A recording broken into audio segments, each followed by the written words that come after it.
Cuando imaginamos la naturaleza, solemos pensar que cambia poco. Cada paisaje tiene sus reglas y sus peculiaridades, pero siempre se mantienen parecidos. Si tenemos que pensar en cambios que le ocurren a la naturaleza, seguramente pensaremos en la intervención humana, ya que está claro que transformamos nuestro entorno continuamente.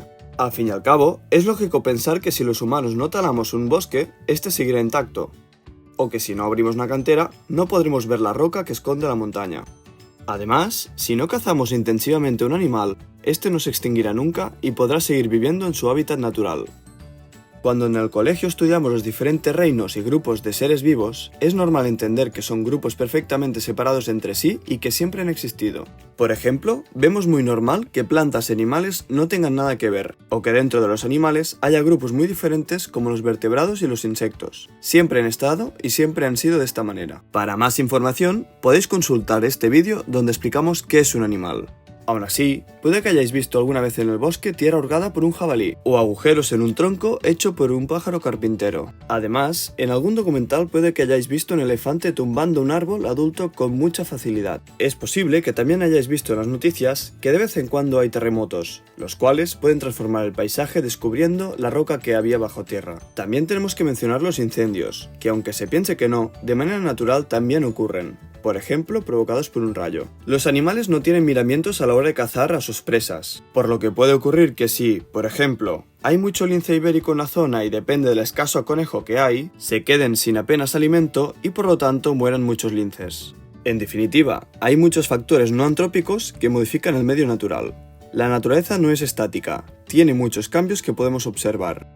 Si nos paramos a pensar en la magnitud de estos fenómenos, tampoco parece que transformen radicalmente los paisajes que conocemos. Por ejemplo, la montaña que has visto toda la vida no parece que vaya a desaparecer. Más bien, tendemos a pensar que la montaña siempre ha estado allí y siempre estará. Pero si razonamos un poco, esa montaña que cada vez que llueve torrencialmente descarga muchas rocas, piedras y lodo al barranco, va perdiendo materiales que se desplazan hacia el mar. Por lo tanto, si durante nuestra vida hemos visto muchas barrancadas, eso significa que la montaña ha perdido mucho material y por lo tanto se ha hecho más bajita, aunque en términos relativos sea muy poquito y no se note. En tiempos de una vida humana, los cambios son inapreciables, pero imaginemos si repetimos este mismo proceso de barrancadas durante cientos, miles o millones de años. Podría terminar pasando que la montaña desapareciera. Esto que acabamos de imaginar solo es posible gracias a una escala temporal muy larga, la escala del tiempo geológico. Es una escala donde 1 millón de años es relativamente muy poco tiempo. De hecho, normalmente contamos los millones de años por decenas, cientos o miles, hasta llegar aproximadamente a 4.500 millones de años. De esta manera, podemos situar en el tiempo procesos muy lentos como muchísimos procesos geológicos. En cuanto a los seres vivos, no parece que cambien mucho, porque aunque durante nuestra vida pasamos por distintos aspectos, bebés, niños y adultos, nuestros descendientes repiten el ciclo de nuevo. No somos como la montaña de antes que se iba desgastando y cuando desaparece no da lugar a otra nueva que repita el mismo proceso. Por lo tanto, es lógico pensar que los seres vivos siempre han sido los mismos y han tenido el mismo aspecto. Es decir, son inmutables. De hecho, esto es lo que se ha pensado desde la antigüedad. Por ejemplo, en el siglo IV a.C. Aristóteles, el cristianismo en el Antiguo Testamento, en el siglo XVIII, Carl von Linné, padre de la taxonomía moderna, o en el siglo XVIII-XIX, Georges Cuvier, padre de la anatomía comparada y de la paleontología. Todos ellos pensaron que los seres vivos no cambiaban y algunos pensaron que si había catástrofes naturales podían desaparecer unos y aparecer otros, para poder explicar los fósiles encontrados. A mediados del siglo XVIII hubo algunos autores que notaron que aunque la descendencia de los seres vivos repita el mismo ciclo vital, esta no siempre era igual a los progenitores. Tampoco eran iguales todos los individuos de una especie, como por ejemplo los perros, caballos y plantas de razas y variedades distintas. Había seres que tenían órganos muy especializados, como los cuellos de las jirafas para llegar a las hojas de las ramas más altas. Se veían parecidos entre algunos animales descubiertos en Australia con algunos ya conocidos en Europa, por ejemplo. Se iban descubriendo cada vez más fósiles, algunos de ellos con cierto parecido a seres hoy existentes. Todo esto hizo pensar que las especies podían transformarse durante el tiempo de alguna manera, para acabar dando nuevas especies. Hemos dicho que muchos pequeños cambios a lo largo de mucho tiempo pueden generar grandes diferencias. En aquella época se estaba descubriendo que la Tierra era mucho más antigua de lo que se pensaba en la antigüedad. De hecho, en el siglo XVII se calculó con las escrituras de la Biblia que la Tierra apareció el 4004 a.C. En 1774 se dató en 180.000 años, muy lejos aún de los 4.500 millones de años calculados actualmente. Pero fue un cambio de paradigma muy importante para entender procesos como la geología o la transformación de los seres vivos. En 1809, Lamarck fue el primer autor en proponer un mecanismo de transformación de las especies en su libro titulado Filosofía zoológica. Si recordamos que el medio natural varía a lo largo del tiempo, es lógico pensar que los seres vivos tendrán que adaptarse de alguna manera a las nuevas condiciones de su hábitat. Pongamos que en una zona donde suele llover empieza a volverse cada vez más árida, por lo tanto, habrá menos abundancia de plantas. En consecuencia, los animales tendrán más difícil conseguir alimento y tendrán que adaptarse para conseguir el poco disponible que haya. Por ejemplo, las jirafas son animales claramente adaptados a sobrevivir en la sabana, donde hay pocos árboles y arbustos, y donde hay más hojas en las copas de los árboles muy altos como las acacias. Su cuello extremadamente alto es un signo de gran adaptación.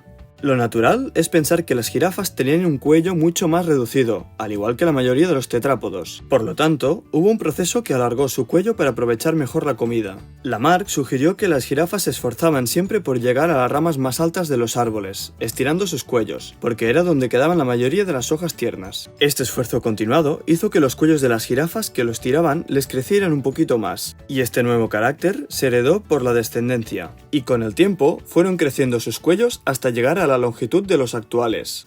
Este razonamiento parece lógico, ya que es una manera muy intuitiva de deducir cómo ha aparecido un órgano tan especializado. Había una necesidad y eso condujo a que los animales se esforzasen para desarrollar un órgano que les solventara su problema. Por lo tanto, la evolución tiene el propósito de solucionar los problemas de los seres vivos. De hecho, este razonamiento es muy común cuando se piensa en la evolución. Mucha gente piensa que si entrenan mucho sus músculos o su resistencia, cuando tengan hijos heredarán una mejor capacidad física. No obstante, la teoría de Lamarck tiene problemas que acaban por desmontarla. El uso crea o transforma el órgano. Esto no es posible ya que el uso de un órgano puede fortalecerlo con el desarrollo de músculo, pero no lo hace crecer ni cambiar de forma. Herencia de los caracteres adquiridos. Esta teoría no explica cómo es posible que la descendencia herede cualidades adquiridas por el progenitor durante su vida. Volviendo al ejemplo anterior, hay veces que esto sí se cumple, pero no es debido a la herencia del carácter adquirido, sino a la buena genética del progenitor o a la buena educación en hábitos saludables. Es más, si este progenitor nunca hubiese tenido buenos hábitos, pero su hijo sí, este hubiera adquirido la misma buena capacidad física que su padre si hubiese entrenado toda su vida. Incluso si el progenitor se hubiese quedado en silla de ruedas, impidiéndole hacer cualquier actividad física, el hijo no se vería para nada afectado y podría tener una perfecta capacidad para el deporte. Hemos visto que los seres vivos evolucionan y tienen adaptaciones a su entorno, pero no conocemos aún un mecanismo válido que explique cómo ocurre. En 1859, Darwin publicó un libro titulado El origen de las especies, el cual explicaba otro mecanismo para entender la evolución. Esta teoría la forjó durante una expedición científica en la que dio la vuelta al mundo en 5 años a bordo del barco Beagle. Se dice que uno de los sitios que inspiró a Darwin para elaborar su teoría fueron las Islas Galápagos. Unas islas muy próximas entre sí, pero que en cambio tienen muchas especies diferentes en cada isla, como los 17 pinzones de Darwin. Además, cada especie estaba adaptada a hábitats diferentes teniendo en cuenta que son islas volcánicas y tienen hábitats bastante distintos. Esas especies no podían ser fruto del creacionismo viviendo tan juntas y pareciéndose en tanto. Por lo tanto, esas especies eran fruto de la adaptación a sus hábitats con tiempo y aislamiento. Para entender el mecanismo propuesto por Darwin, tenemos que tener en cuenta lo siguiente. Los seres vivos tienen un potencial reproductor muy alto. Lo que limita el número de nuevos individuos son los recursos alimenticios. La descendencia no es igual a los progenitores, varía. Cada hijo tiene diferentes cualidades. Algunos son más blanquecinos, otros tienen manchas, otros son más pardos. Usaremos el mismo ejemplo de las jirafas de Lamarck para explicar el mecanismo de Darwin. En una población de jirafas primitivas, cada individuo es diferente.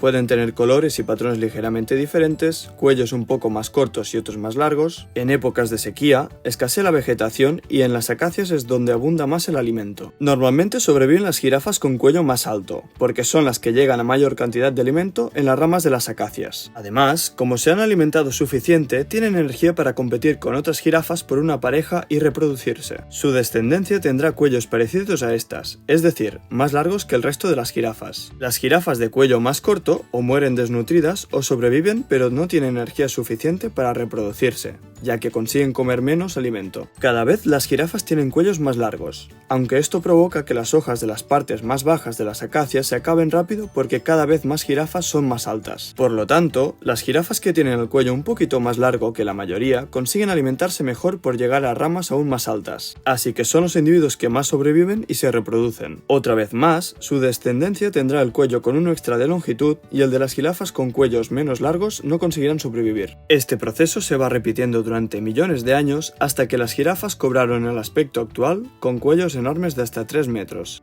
Por lo tanto, desaparecen los individuos menos adaptados a su entorno y solo persisten aquellos que lo están más. No necesariamente los más fuertes, rápidos o inteligentes, sino los mejores adaptados. Este mecanismo recibe el nombre de selección natural. En resumen, el fijismo dice que los seres vivos no cambian. Por lo contrario, el evolucionismo dice que se transforman a lo largo del tiempo. Básicamente hay dos teorías que intentan explicar este cambio. El lamarckismo sugiere que el uso continuado de un órgano acaba transformándolo, y el darwinismo explica la evolución por la selección natural, la supervivencia de los mejores adaptados. Un requisito importante para la teoría de Darwin era que la descendencia es diferente a los progenitores. Los caracteres de los hijos suelen ser igual que uno de los progenitores, a veces una mezcla de los dos y a veces son incluso totalmente diferentes. Esto se debe a un proceso relacionado con la genética, la cual explicaremos en un próximo vídeo. Para dar una idea básica, la genética es la disciplina que estudia el material genético de los seres vivos, el cual contiene la información de un individuo y es lo que pasan a la descendencia para que ésta se parezca a los padres. Hoy en día es una disciplina fundamental para entender la evolución, juntamente con la selección natural. Darwin murió sin conocer el trabajo de Mendel, de 1865, el cual sentó las bases de la genética. Más adelante otros científicos añadieron los conocimientos genéticos a la teoría de Darwin, para entender mucho mejor la evolución. Así surgió la teoría sintética o el neodarwinismo. Como hemos comentado, a veces aparecen caracteres nuevos en algunos individuos, como por ejemplo una longitud mayor de cuello que los progenitores o la aparición de ojos azules en una población donde nadie tenía ese color. Según la genética, esto es debido a las mutaciones. Son cambios en el material genético que no provienen de los progenitores. Pueden ser visibles o no, y muchas originan caracteres simplemente ligeramente diferentes a la de los progenitores, pero hay veces que pueden ser bastante más exageradas. La acumulación de mutaciones pequeñitas durante mucho tiempo pueden acabar formando caracteres muy diferentes. Hasta ahora hemos visto que los seres vivos se transforman y se adaptan a su entorno, proceso que se llama evolución, y sabemos que la evolución es posible gracias a la selección natural y la genética. Todos los organismos cambian. ¿Pero eso quiere decir que todos los seres vivos siempre han existido y simplemente han ido transformándose para cambiar su apariencia? La verdad es que la evolución puede dar lugar a dos resultados diferentes. Puede transformar una población entera para tener una apariencia y adaptaciones distintas, o puede transformar una población en dos diferentes con apariencias y adaptaciones distintas. El primer proceso se llama anagénesis y el segundo cladogénesis. Son dos maneras distintas de generar nuevas especies. A este proceso se le llama especiación. Simplificando, una especie es un conjunto de individuos que se pueden reproducir entre sí. Por ejemplo, la jirafa, Giraffa reticulata, es una especie porque dos progenitores jirafas pueden tener como descendencia otra jirafa. En cambio, un elefante es una especie diferente a la jirafa, porque entre ellos dos no pueden tener descendencia. La cladogénesis es el proceso que crea nuevas especies y aumenta la biodiversidad, es decir, el número de seres vivos diferentes. Por lo tanto, es lógico pensar que durante la historia de la vida se comenzó con pocas especies y fueron apareciendo nuevas con el tiempo. Hoy en día se calcula que hay unos 2 millones de especies vivas conocidas. La primera especie es el ancestro común de las demás que tenemos actualmente. Y como vemos en la representación, la evolución es dicotómica. A partir de una especie se generan dos, como en la cladogénesis. A estas alturas del vídeo, probablemente te parezca lógico que los seres vivos evolucionen y deriven en otras especies a lo largo del tiempo. Pero, ¿a nivel práctico podemos realmente observar la evolución? Al fin y al cabo, hemos insistido durante todo el vídeo en que cualquier proceso evolutivo requiere muchísimo tiempo, mucho más que el de una vida humana o cualquier periodo histórico. Al principio del vídeo hemos mencionado lo diferentes que son estos seres vivos. Es normal pensar que han aparecido y evolucionado por separado. Efectivamente, no podemos observar directamente cómo parecen adaptaciones muy diferentes de las que existen a día de hoy, ni tampoco veremos la aparición de especies muy distintas. Pero lo que sí podemos ver es el registro evolutivo que ha ocurrido en nuestro planeta durante millones de años. Son pruebas que nos indican claramente que ha habido evolución y unas especies han derivado en otras. Por ejemplo, existen dos especies de simios en África ecuatorial que se parecen muchísimo de aspecto, Hablamos del chimpancé y del bonobo. Con todo lo explicado en el vídeo, ¿por qué creéis que estas dos especies se parecen tanto? En efecto, es cosa de la evolución. Hace más de 2 millones de años, habitaba en el Ecuador de África una única especie muy parecida a las dos actuales. Hace unos 2 millones de años, apareció el río Congo en medio de la distribución de aquella especie, por lo que este simio quedó separado en dos zonas, ya que eran incapaces de atravesar nadando el río. Con el paso del tiempo, cada parte de la población fue evolucionando por separado en sus diferentes hábitats y acabaron por aparecer dos nuevas especies, el chimpancé y el bonobo. Son dos especies ligeramente diferentes a su ancestro común y bastante parecidas entre sí. Si generalizamos más, ¿no os parece que nosotros mismos los humanos nos parecemos bastante de forma y proporciones a un chimpancé? Exacto. Esto también es obra de la evolución. Y si seguimos así, ¿no os parece que los chimpancés y humanos, aunque no tengamos cola, nos parecemos bastante a los monos? También hay otros animales que se parecen, como los osos polares y los osos pardos, o un leopardo y un jaguar. Las personas desde siempre ya agrupamos seres vivos parecidos entre ellos. A esto se le llama taxonomía. Pero eso ya es tema para otro vídeo. Lo importante aquí es que sin conocer el proceso de la evolución ya había pistas que nos avisaban de ello. Por lo contrario, en continentes separados hace muchísimo tiempo, podemos ver cómo encontramos animales muy diferentes. Por ejemplo, en Australia habitan mamíferos diferentes a los que podemos encontrar en Europa y Asia. Son los marsupiales, unos mamíferos que tienen una bolsa en la barriga para proteger a sus crías cuando nacen. Es el órgano conocido como marsupio. Por lo tanto, el ancestro común de los mamíferos marsupiales y los placentarios divergió en estos dos grupos hace mucho tiempo, unos 150 millones de años. Esto permite que hayan evolucionado por caminos diferentes y tengan importantes diferencias. Por otro lado, tenemos el asunto de los fósiles, que son rocas con formas estrambóticas, por así decirlo. De hecho, algunas recuerdan totalmente a seres vivos hoy presentes en nuestro planeta.